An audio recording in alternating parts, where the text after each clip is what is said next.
যারা যোগ্য, যারা যোগ্যতার নিক্তিতে উতরে চাকরি পেয়েছেন তাদের চাকরি যাতে বহাল থাকে, অর্থাৎ সেগ্রিগেশনটা যেন করা হয়, এই দাবিতে রাস্তায় নামলেন 2016-র এসএলএসটি শিক্ষক শিক্ষিকারা। তাদের কালীঘাট অভিযান ঘিরে ধুমধুমার কাণ্ড বাঁধল ময়দান এবং ধর্মতলা চত্বরে। যারা সেখানে উপস্থিত ছিলেন তাদেরই একজন প্রতিনিধি এই মুহূর্তে আমার সঙ্গে রয়েছেন, ফাল্গুনী দানা। আমি শুরুতে তার সঙ্গে কথা বলবো। এইটা আমি আপনার কাছ থেকে জানতে চাইছি ফাল্গুনী, এক তো হচ্ছে আপনারা এই দাবিটা কেন করছেন যে মুখ্যমন্ত্রীর হস্তক্ষেপ চাইছেন, এক, এবং দ্বিতীয়ত হচ্ছে 10 তারিখে রাজ্য সরকার এবং সুপ্রিম কোর্ট তাদের বক্তব্য রাখার কথা।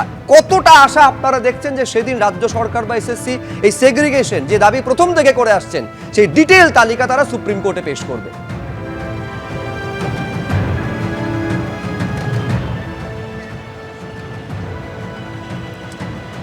আচ্ছা, আপনার প্রথম প্রশ্নের উত্তরে বলি, আমরা হচ্ছে সরকারি কর্মচারী এবং আমরা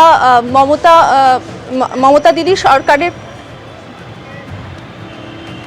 আমরা হলাম সরকারি কর্মচারী, মমতা দিদির সরকারের অধীনস্থ। আজকে আমরা গত 10 মাস ধরে আমরা একটা বিপদের মধ্যে অবস্থান করছি। আমরা আশা করেছিলাম যে আমাদের মাননীয় মুখ্যমন্ত্রী আমাদের কাছে আসবেন, আমাদের দুঃখ যন্ত্রণা ব্যথার কথা শুনবেন, কিন্তু উনি আসেননি। আমরা নিরপরাধ শিক্ষক, আমাদের কোনো দোষ নেই। সেই জায়গা থেকে আমরা যখন উনি এলেন না, আমরা ওয়াই চ্যানেলে 40 দিনের উপর শীতের রাত্রিতে খোলা আকাশের নিচে বসে আছি আমাদের শিশুদেরকে রাস্তায় নিয়ে। উনি যখন এইসব দেখে ওনার দরদি মন আমাদের কাছে এলো না, আমরা নিজেরা ঠিক করলাম ওনার কাছে যাব শান্তিপূর্ণভাবে আমাদের কিছু আবেদন নিয়ে। কারণ 10ই ফেব্রুয়ারি হচ্ছে আমাদের মরণ বাঁচনের আমাদের হিয়ারিং শুরু হচ্ছে।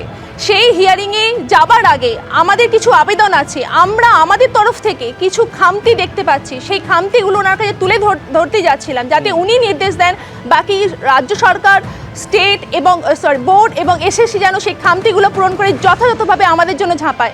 কিন্তু আজকে ঘটনাটা যেটা আজকে ঘটলো, এই অমানবিক সরকারের মুখ আজকে উন্মুক্ত হয়ে গেছে সকলের সামনে।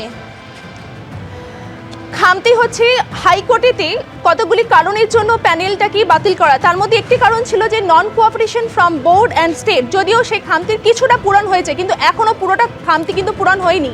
আমরা ক্লাইম্যাক্স পর্যায়ে পৌঁছে গেছি। সেই সামান্য বিষয়টুকু যদি পূরণ করে দেওয়া হয়, আজকে এতগুলো যোগ্য শিক্ষক শিক্ষিকা এবং শিক্ষাকর্মীরা তাদের জীবন ফিরে পায়, আমাদের রুজি রুটি বেঁচে যায়, আমাদের আর্টিকেল 21-এ আমাদের যে স্বার্থের কথা বলে সেটা সংরক্ষিত হয়। কিন্তু সেইটুকু অ্যাক্টিভনেস আমরা না বোর্ডের থেকে দেখতে পাচ্ছি, না এসএসসি থেকে দেখতে পাচ্ছি। এনারা কবে অ্যাক্টিভ হবেন? আর মাত্র একটা কি দুটো হিয়ারিং পড়ে আছে, আমরা মৃত্যু মুখে পড়ে আছি। তাই আমরা চেয়েছিলাম যে মুখ্যমন্ত্রীর কাছে আমরা আবেদন জানাবো। আমরা ওনার দরদি মনের কথা জানি, উনি শুনবেন এবং উনি যথাযথ নির্দেশ দেবেন এবং সকলে সেইভাবে অ্যাক্টিভ হয়ে তাদের উকিলদের মাধ্যমে এবং যথাযথ বক্তব্য এবং সক্রিয়ভাবে সেই বক্তব্য যেন সিজিআইয়ের সামনে উপস্থাপনা করা হয়। কোনো তথ্য যেন ফাঁক না থাকে।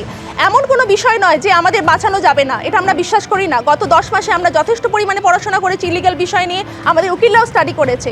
কিন্তু একটাই বিষয়, সেই তথ্যগুলোকে সম্পূর্ণ আর্গুমেন্ট যাকে বলে, স্টেটমেন্ট নয়, যে রিডিং পড়তে যাচ্ছেন না, রাজ্যের উকিল যেন রিডিং না পড়ে, উনি নিজের ভাষায় যেন আমাদেরকে বাঁচানোর জন্য আর্গুমেন্ট দেন। সেই আর্গুমেন্টে এমন এমন কথা যেন বলেন যাতে যতগুলি যে কি কারণে হাইকোর্টে আমাদের প্যানেল খারিজ হলো সেগুলি যেন খারিজ করা হয়। সিজিআই যেন বুঝতে পারেন যে না, প্যানেল বাঁচানো সম্ভব, সেগ্রিগেশন করা সম্ভব। সিজিআই এখন মধ্যে একটা কথাই জানতে চাই যে সেগ্রিগেশন পসিবল নট। উনি সেগ্রিগেশন করতে চাইছেন, কিন্তু এসএসসি এবং বোর্ডের তরফ থেকে যদি সম্পূর্ণ তথ্য সবার সামনে না আসে তাহলে কিন্তু সেগ্রিগেশন করা মুশকিল হবে। এই তথ্য আমাদের দরকার।